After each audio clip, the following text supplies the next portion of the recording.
말씀입니다. 베드로전서 3장 1절에서 7절 말씀입니다.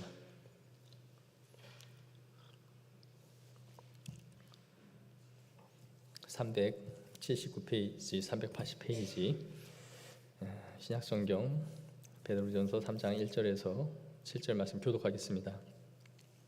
아내들아, 이와 같이 자기 남편에게 순종하라. 이는 혹 말씀을 순종하지 않는 자라도 말로 말미암지 않고 그 아내의 행실로 말미암아 구원을 받게 하려 함이니 너희의 두려워하며 정결한 행실을 봄이라.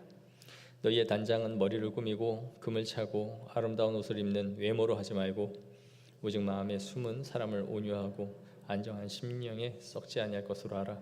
이는 하나님 앞에 값진 것이니라. 전에 하나님께 소망을 두었던 거룩한 부녀들도 이와 같이 자기 남편에게 순종함으로 자기를 단장하였나니 사라가 아브라함을 주라 칭하여 순종한 것 같이 너희는 선을 행하고 아무 두려운 일에도 놀라지 아니하면 그의 딸이 된 것이니라. 함께 읽겠습니다. 남편들아, 이와 같이 지식을 따라 너희 아내와 동거하고 그를 더 연약한 그릇이요 또 생명의 은혜를 함께 이어받을 자로 알아 귀히 여기라. 이는 너희 기도가 막히지 아니하게 하려 함이라. 아멘. 오늘 본문은 이 아내와 남편에게 권면을 하고 있는 말씀입니다. 7절까지 읽었는데 1절에서 6절까지는 우리 아내들에게 주는 말씀이고 7절 한 절만 남편들에게 하는 말씀이죠. 아내들에게 더 많은 것을 요구하고 남편은 달랑 한 절을 기록하고 있으니까 뭔가 좀 짜증이 나죠. 기분이 벌써 나빠요. 말씀의 양의 크기에 의해서 결정되는 것은 아닙니다. 어쨌든 이런 걸 보면서도 성경도 남성 위주로 적은 이 편협한 책이 아니냐 이러한 생각을 가질 수 있지만 그것은 건강한 접근법은 아닙니다. 우리가 무언가를 요구받을 때 항상 그러는 너는 이라고 묻고 싶죠. 마치 베드로가 너를 누군가가 띠띠고 끌고 갈 것이다 그랬더니 그러는 요한은요, 저 제자는 어떻게 되겠습니까? 라고 묻죠. 그는 내가 알아서 할 테니 너는 그렇게 될 거야. 우리는 항상 뭔가 너는 이라고 묻고 싶은 것은 우리의 본성이 타락했기 때문입니다. 우리의 마음 가운데 있는 일종의 반항심이 있는 거죠. 내가 뭔가 더 많이 요구받고 있다 그런 생각이 들 수 있습니다. 사도 베드로는 앞에서 국가에 대한 의무, 어떻게 우리가 국가에 대해서 그들의 의무를 또 그들에게 있는 권위를 복종할 것인지를 말했고, 그 다음으로 종들은 주인들을 어떻게 대해야 하는지, 그리고 오늘 이어서 가정에서 남편과 아내가 어떻게 행동해야 하는지를 말해주고 있습니다. 넓고 큰 문제에서 좁고 개인적인 문제로 서서히 좁혀 들어오고 있죠. 논리가 1절에 보시면 아내들아, 이와 같이 자기 남편에게 순종하라 라고 말해요. 마찬가지로 7절에 보시면 남편들아, 이와 같이 지식을 따라 너희 아내와 동거하고 라고 말을 합니다. 여기서 동일하게 사용되고 있는 것은 이와 같이라는 거예요. 이와 같이 하라. 이와 같이는 어디에 뭘 이와 같이 하라는 것이냐. 앞에서 2장 18절에 보면 사환들아, 범사에 두려움으로 주인들에게 순종하라 라는 의미입니다.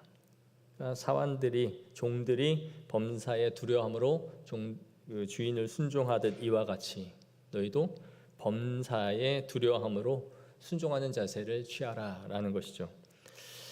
순종은 그 공포나 그가 가진 힘이나 어떤 권력 때문에 그것을 어쩔 수 없이 따라하는 것이 아닙니다. 앞에서 계속 우리가 살펴본 것처럼 베드로 사도가 우리에게 말하고 있는 것은 주를 위하여 하나님 앞에서 하나님의 종과 같이, 계속 이걸 반복해서 쓰죠. 그러니까 어떤 굴종의 의미로 어쩔 수 없이 그거를 해야 한다, 너희는 그런 위치니까, 그런 게 아니라 주께 하듯 이와 같이 우리가 자발적인 순종을 한다라는 것이죠.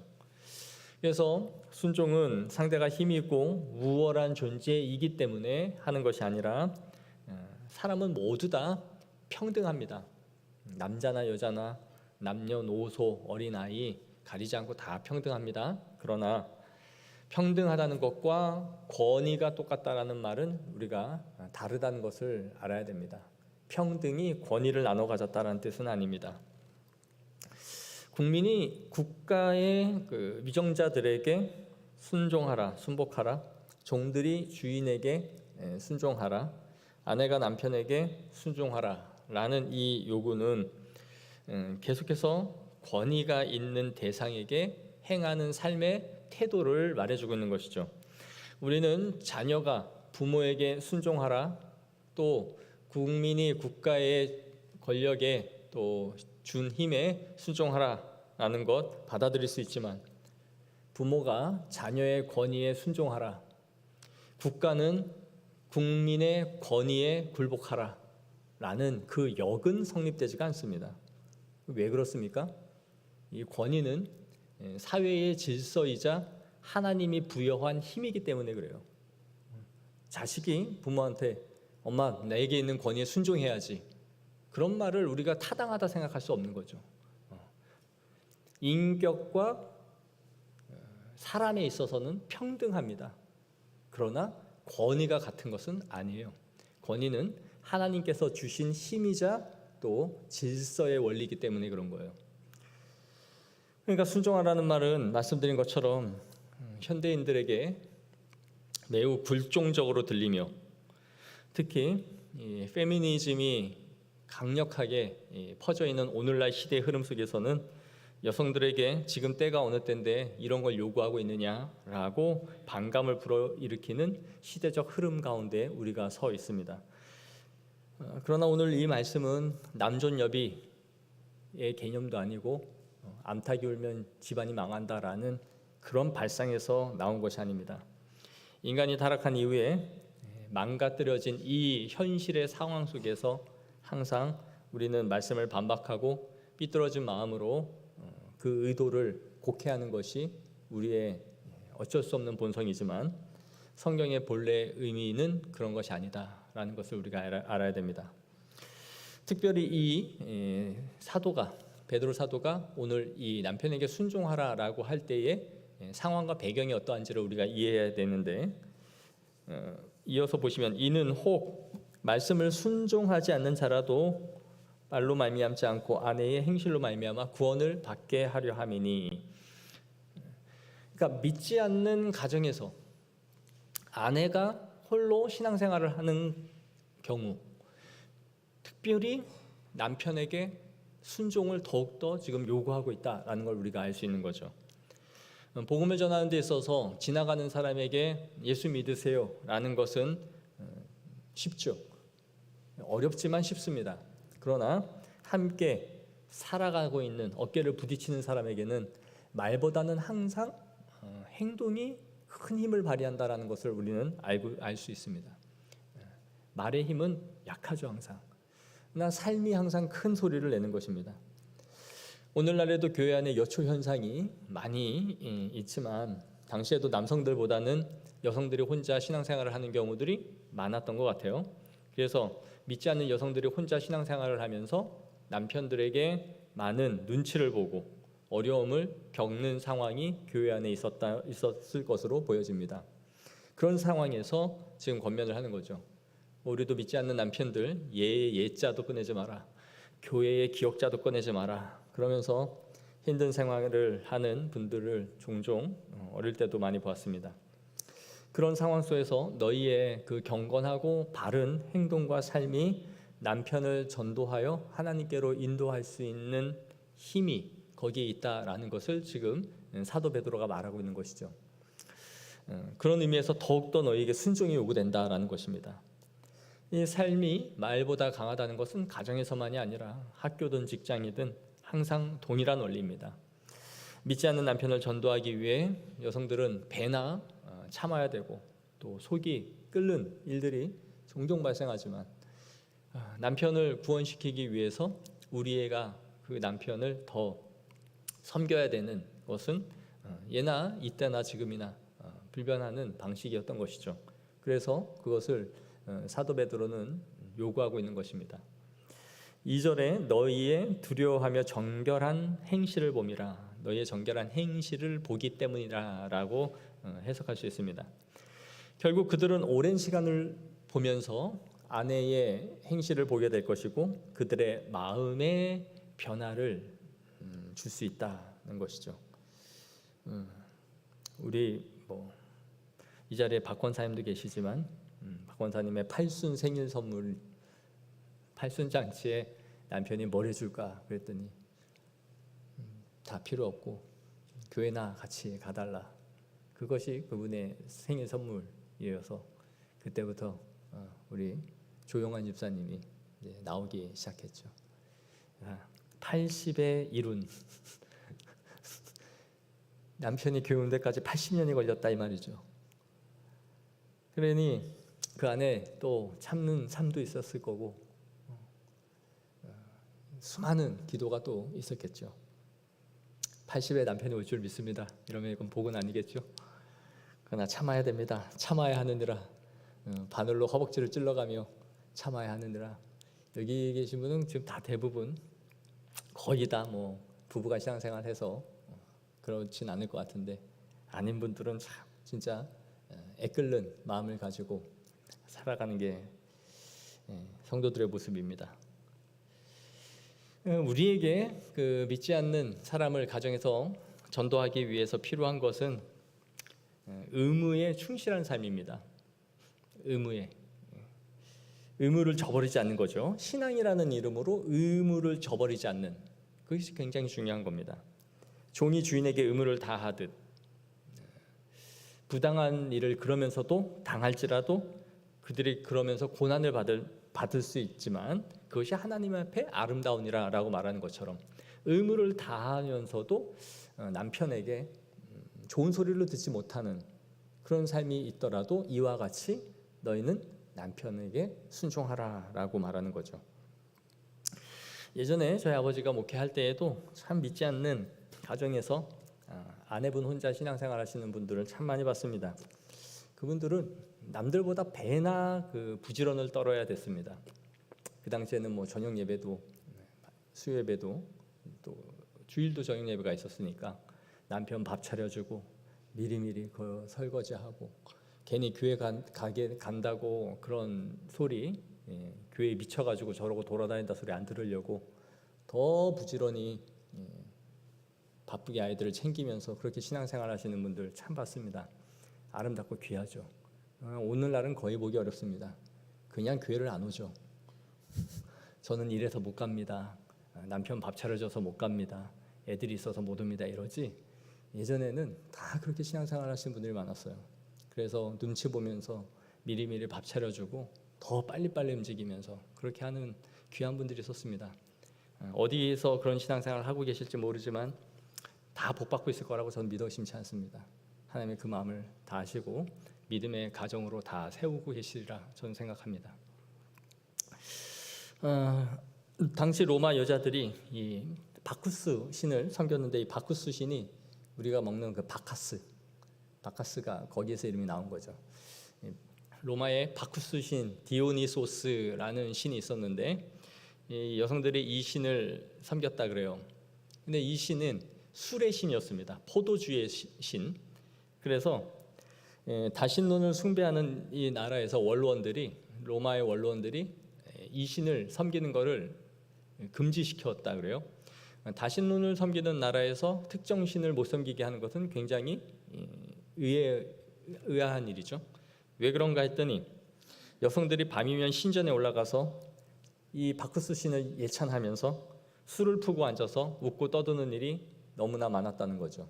술의 신이었으니 술을 당연히 마셔줘야죠. 그러면서 이 바쿠스 신 앞에서 밤마다 여성들이 모여서 술 먹고 떠드는 것을 보면서 이것이 국가의 위협이 된다라고 로마에서 봤던 거죠. 그런데 이러한 의심의 눈초리가 기독교인 여성들에게로 향했던 것입니다. 그러니 믿지 않는 남편들이 볼 때에 자신의 아내가 이상한 종교에 빠져서 들락날락거리고 있다라는 것을 본다면 이것을 문제 삼지 않을 이방인 남편이 없었던 거죠.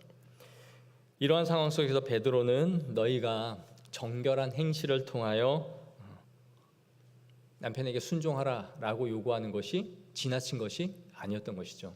그들처럼 똑같이 술 먹고 향락적인 그런 행위를 하면서 너희가 기독교인이 바쿠스 신을 섬기는 것처럼 그러한 모습을 보이지 않도록 하라라는 것입니다. 믿지 않는 남편들은 교회에서 그들이 뭘 하는지를 모르죠.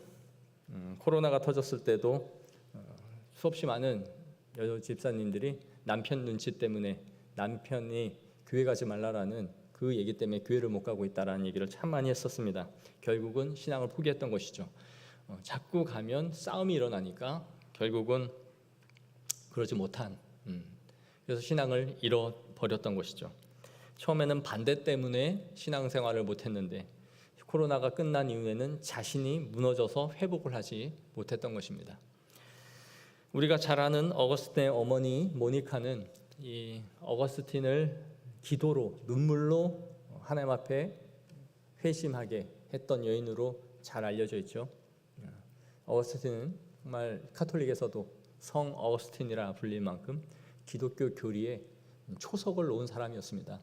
만이교에 빠져서 17살에 아이를 낳고 허랑방탕한 삶을 살았던 이 어거스틴이 하나님을 믿고 회심한 데에는 모니카라는 여인의 하염없는 기도가 있었던 것이죠.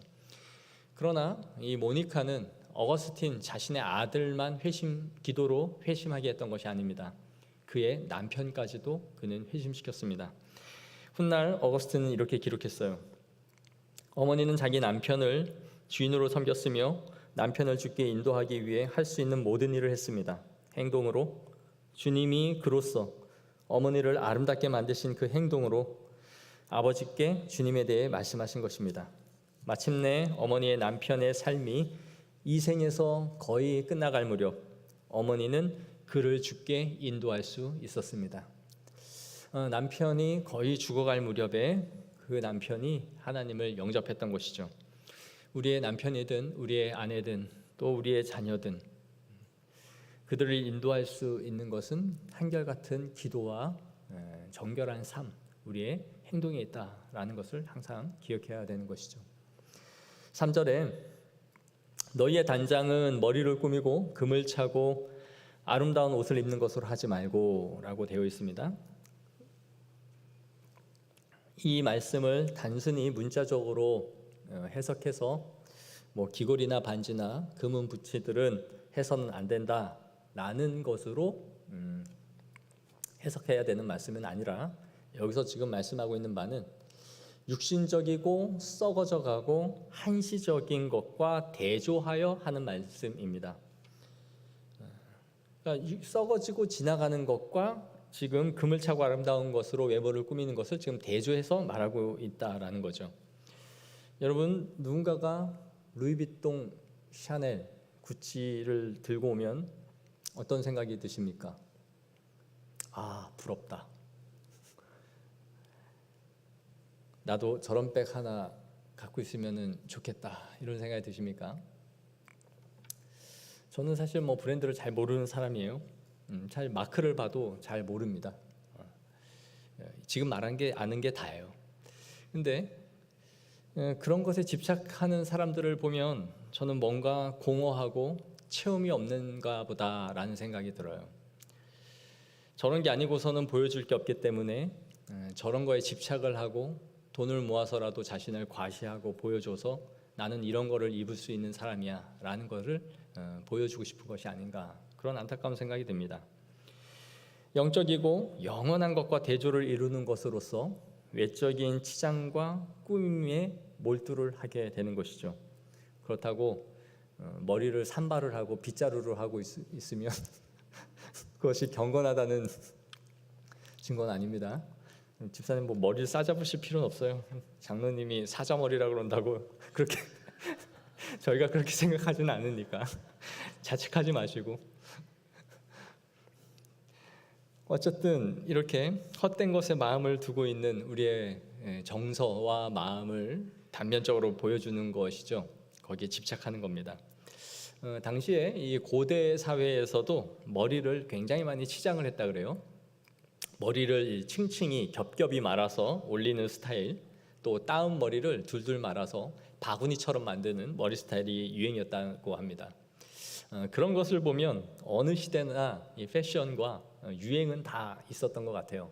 단지 그것을 어떻게 구현하고 어떤 것을 추구하느냐의 차이는 있을지 모르지만 그러한 욕구는 그 시대마다 다 있었던 거죠. 교회 안에도 이러한 영향이 있어서 그 시대의 흐름을 또 타게 되죠. 오늘날에 우리는 이 수많은 옷과 머리, 이 미용, 피부 이런 것들에 엄청난 돈을 사용하고 있다는 것을 다 알고 있습니다. 2017년을 기준으로 우리나라 이 성형 시장의 규모가 5조 원을 넘었다라고 하고요. 추산하는 게 세계 시장의 4분의 1이 우리나라의 성형 시장, 미용의 4분의 1이 다 우리나라에서 이 돈이 돈다라고 해요. 한국인의 1000명당 13.5건으로 성형을 하는데 우리나라가 단연코 1위입니다. 명품 소비를 하는 기준은 2023년을 기준으로 22조 원으로 추산을 하고 있어요. 한 해 쓰는 돈이. 모건 스탠리는 한국의 1인당 명품 소비액이 미국과 중국을 제쳤다.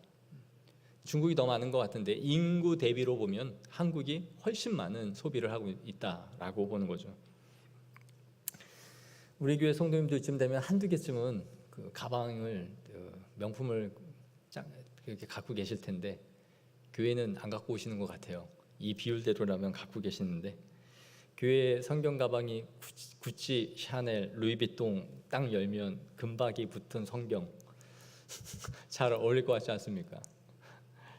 아마 그런 거 갖고 다니면 제가 헌금 많이 내라 그럴까 봐 개 모임이나 친구 모임 할 때는 잘 들고 나가는데 교회는 잘 숨겨놨다가 안 가지고 오시는 게 아닌가. 이런 걸 막 사고 싶다는 욕구가 마음 가운데 들면 그래 목사님 하나 사드리고 내 거 사야지 이런 생각을 가지세요. 그러면 에이 안 사는 게 낫겠다 이렇게 마음이 확 죽어준단 말이에요.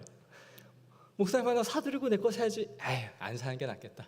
이렇게 우리의 마음을 그 끓는 마음을 꺼뜨리는 불을 항상 갖고 있어야 된단 말이죠. 우리가 얼마만큼 돈을 여기에 쏟아붓든 간에 우리의 젊음은 지나갈 것이고 우리의 피부는 주름이 잡힐 것이며 다 시들어 갈 겁니다. 그러므로 모든 육체는 풀과 같고 그 모든 영광은 풀의 꽃과 같으니 풀은 마르고 꽃은 떨어지되 오직 주의 말씀은 세세토록 있도다 하였으니 너희에게 전한 복음이 곧 이 말씀이니라. 아멘. 베드로전서 1장에서 나온 말씀이죠. 그걸 이미 우리에게 말해준 겁니다. 영원토록 새하지 않는 이 말씀이 우리에게 있도다. 참 좋아하는 말씀입니다. 4절에 베드로는 오직 마음에 숨은 사람을 온유하고 안정한 심령에 썩지 아니할 것으로 하라라고 말해요. 3절에 아름다운 옷을 입고 금을 차고 외모로 꾸미는 것과 지금 4절을 대조하여 그 대비되는 것이 무엇이냐 할 때에 온유하고 안정한 심령으로 지금 말해주고 있는 것이죠. 겉을 꾸미고 치장하는 것과 온유하고 내면에 그 흔들리지 않는 마음의 정조와 그 올곧음, 이것이 뭐라고 말해요? 하나님께 값진 것이니라. 그것이 하나님 앞에 기억된다라고 인정받을 만한 것임을 말씀해주고 있는 것이죠. 자, 우리 5절 우리 다 같이 한번 읽겠습니다. 시작. 전에 하나님께 소망을 두었던 거룩한 부녀들도 이와 같이 자기 남편에게 단장하였더니. 그러면서 이 거룩한 여인으로서 우리에게 제시하고 있는 사람이 누구냐? 사라입니다.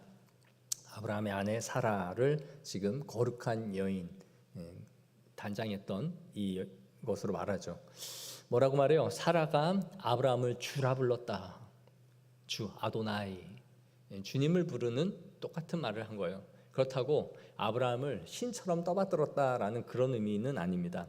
그러나 여기에 말하고 있는 것은 사라가 주를 대하듯 극존칭을 써서 남편을 존경했으며 남편에게 순종하였다라는 순종의 여인으로 지금 사라를 말하고 있는 것이죠. 우리가 창세기에서 살펴본 것처럼 믿음의 조상 아브라함이 75세 때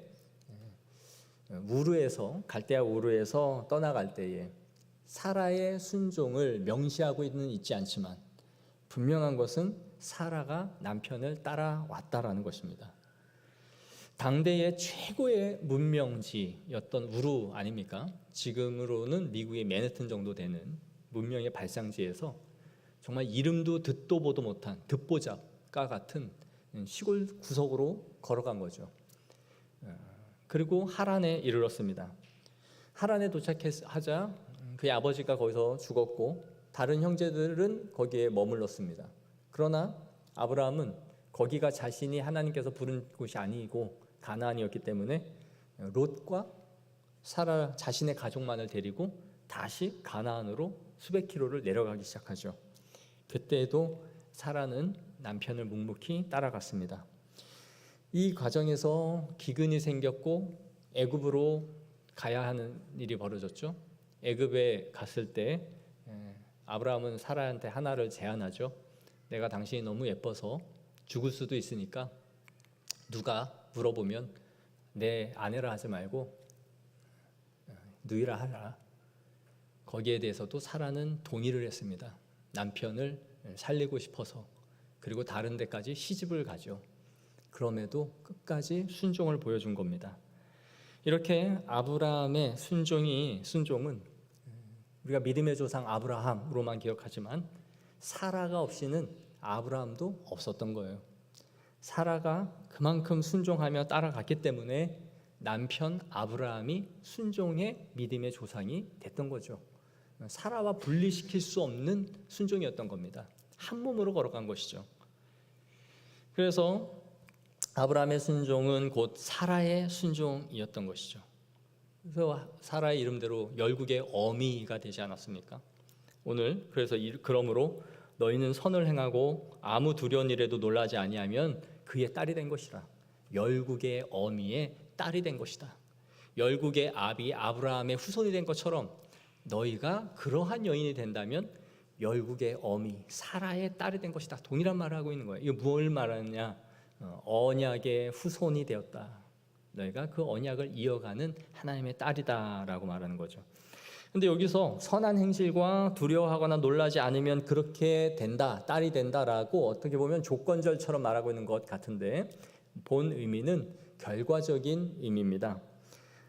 이렇게 함으로써 하나님의 백성, 하나님의 딸이 되었다라는 것이 아니라 사라는 두렵고 놀랄 만한 수많은 상황들이 그의 인생에서 아브라함을 따라가는 경로 중에 벌어졌지만 거기에 대해서 그 놀랄 만한 일 가운데서도 순종을 보여준 것처럼 너희도 그러한 삶을 순종하며 걸어간다면 하나님의 언약의 후손이라는 것을 확증하는 것이다 라는 거예요. 거기에 대해서 두려워하고 놀라지 말고 순종함으로 따라 걸어가라 라는 것입니다. 그래서 부부는 신앙생활을 같이 해야 됩니다. 이것은 참 귀하고 아름답고 행복한 겁니다. 부부가 함께 신앙생활을 하지 않는다는 것은 절름발이가 된다는 거예요. 절름발이 신앙생활이 되는 것이죠.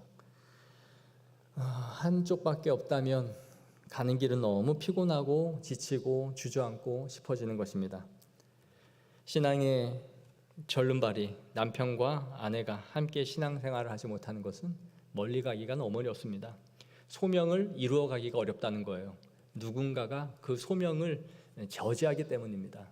안 돼 하면 한쪽에 갈 수 없지, 난 할 거야 그러면서 막무가내로 밀고 나갈 수 있는 경우는 없습니다. 그래서 함께 걸어가는 이 소명의 삶이 귀하고 아름다운 것이죠. 믿지 않는 남편에게도 순종하라 하였다면 믿음의 남편에게는 배나 순종해야 되는 것이죠. 배나. 믿지 않는 남편을 구원하기 위해서 순종하라 요구했다면 믿는 남편에게는 더욱더 그러한 태도를 보여야 되는 것입니다.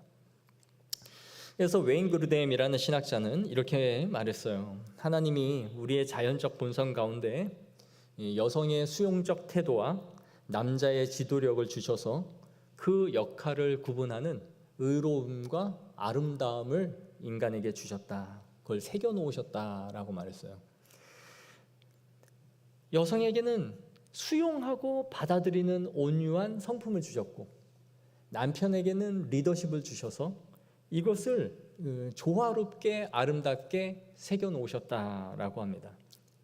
오늘날 이러한 말을 하면 이 페미니즘에 가득한 이 세상에서는 난리 납니다.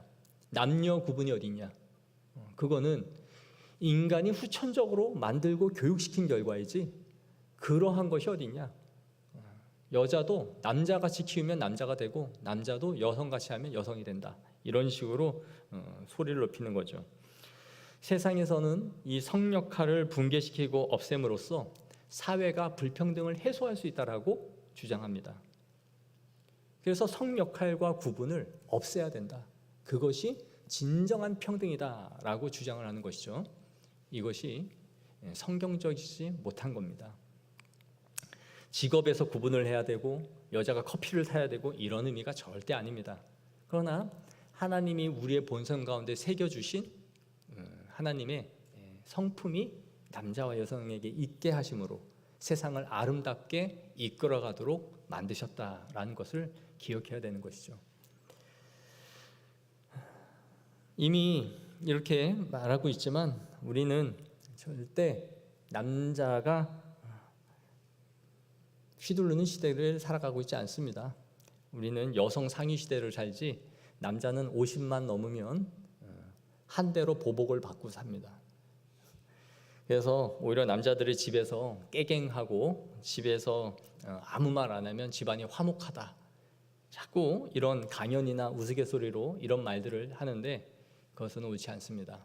끊임없이 하나님께 주신 권위와 제사장으로서의 사명을 감당해 나가야 됩니다. 저는 딸을 가진 아빠이지만 우리 아이들이 커서 남편을 지배하고 머리가 돼서 휘두르는 사람이 되라고 가르치고 싶지 않습니다. 어머니의 정숙함과 그 딸의 어머니의 위치가 얼마나 중요한 것인지를 알기 때문입니다.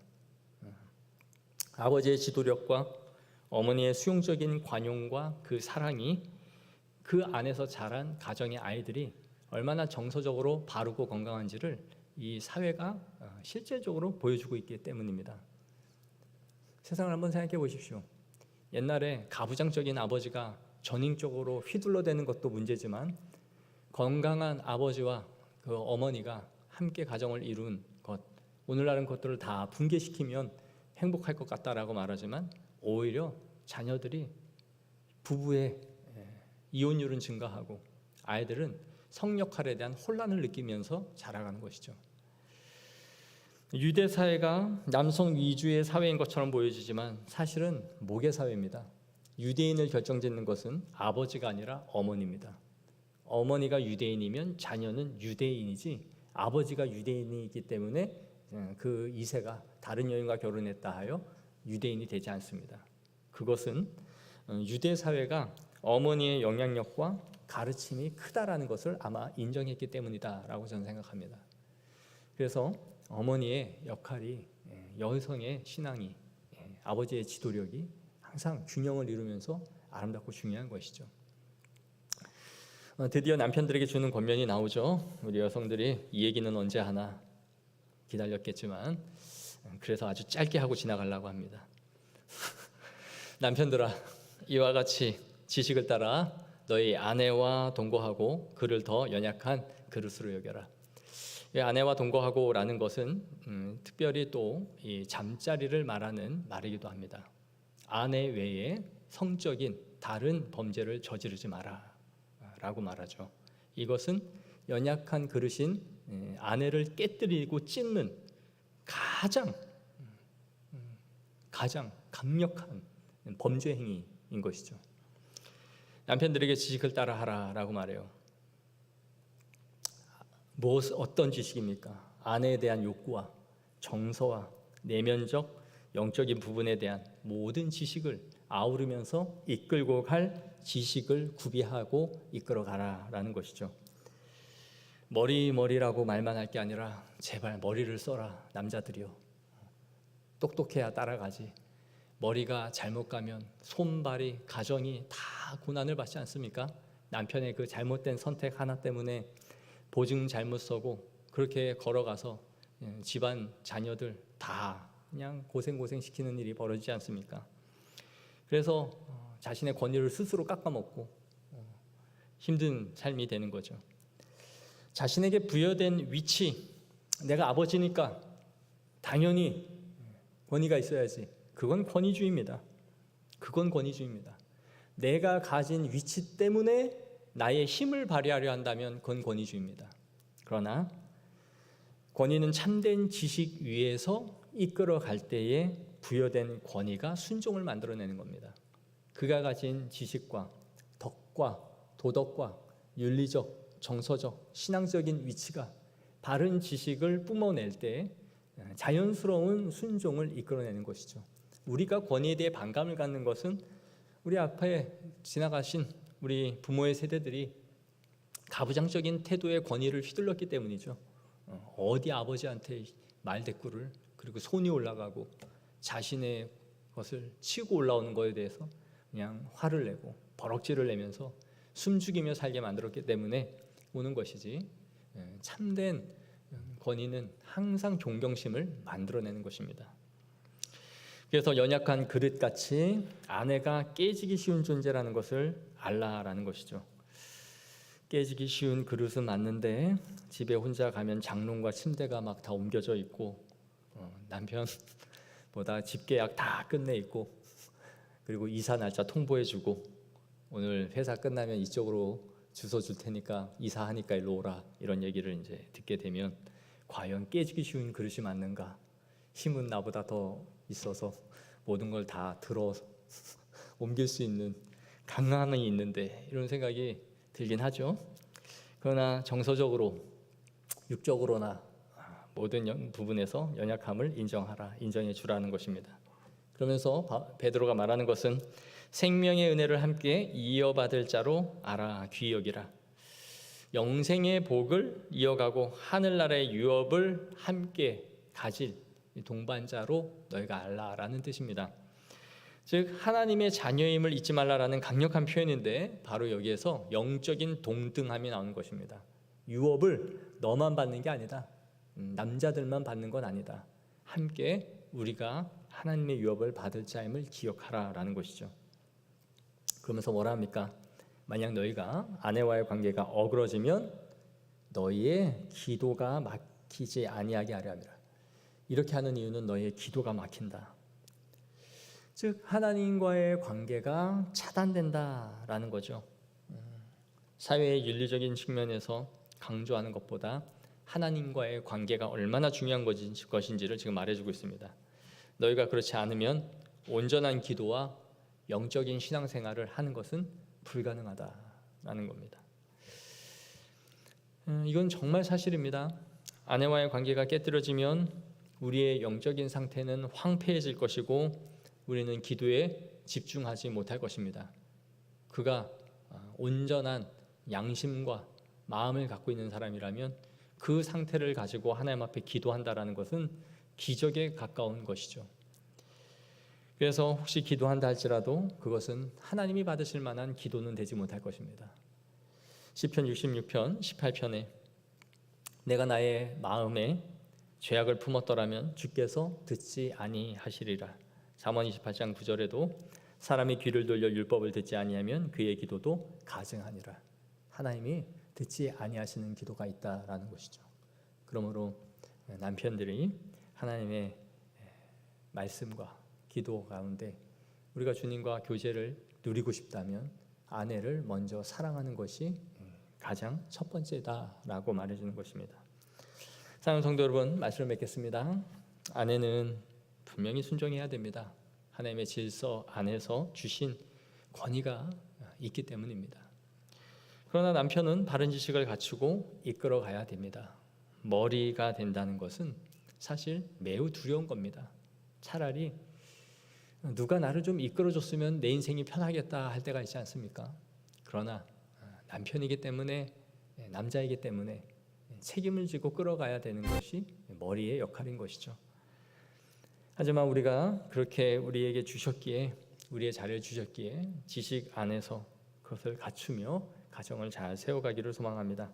그리하여 생명의 은혜를 함께 나누어 갖는 부부가 하나님 앞에 큰 유익을 얻고 주님 앞에서 쓰임 받는 거룩하고 복된 가정이 되어지기를 소망합니다. 기도하겠습니다.